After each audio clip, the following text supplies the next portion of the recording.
Welcome back. It's time for sports.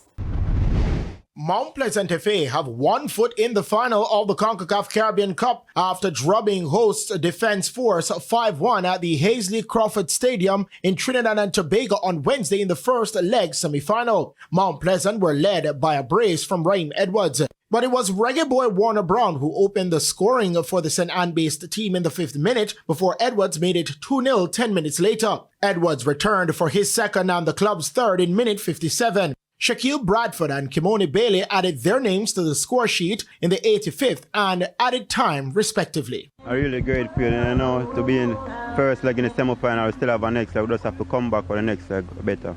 Just have to come same like today and just focus, same like today and just win the next leg as well. The second leg is set for October 29 at the National Stadium at 7 p.m.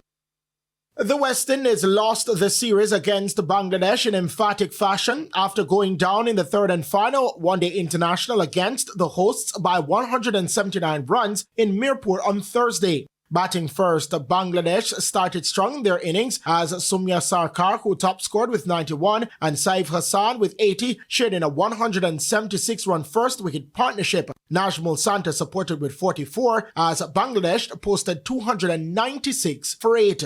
Akil Hussain was the chief wicket taker for the Windies, claiming 4 for 41, as Ali Gathanes had 2 wickets. In reply, the Caribbean men weren't able to put a consistent performance at the crease, with the highest partnership being 17 runs for the 5th wicket. Hussain returned to put up the top score for the Windies with 27. Jamaican Brandon King was next best with 18. Nasoom Ahmed and Rishad Hussain claimed 3 wickets each for Bangladesh. Meanwhile, Captain Mahedi Miraz and Tanvir Islam pick up 2 wickets apiece. Very disappointed. Bangladesh played really well, kudos to them, the conditions, but we didn't match them skill for skill with ball, bat and in the field.